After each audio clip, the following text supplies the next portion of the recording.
מה שקט באפלולית, החדר המנומנם,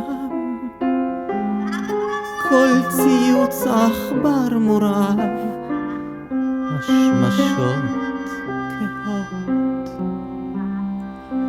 החתול חביב רוגע על שולחן נרדם, אך עצוב לי,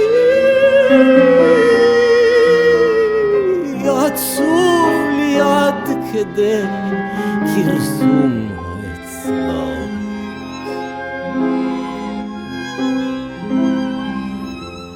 אפתח את הארון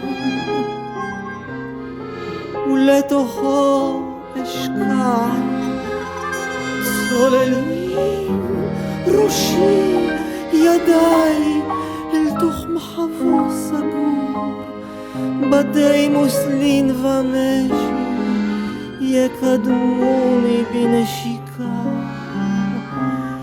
יעתירו גיפופים עליי שמלות כמו על גור, ילטפוני השמלות, אוי מה קרוב מוכר, נדמה לי אחותי שמתה או נמצאת איתי בארון ומלטפת את פניי ביד רכה.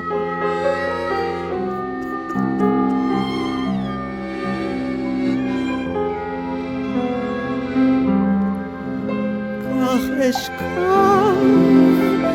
אשכב עד אור ראשון, אסכית לגשם הדולף איתי, איתי.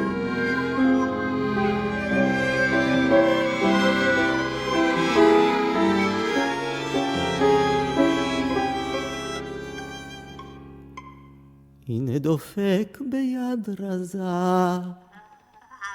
הרוח בחלום,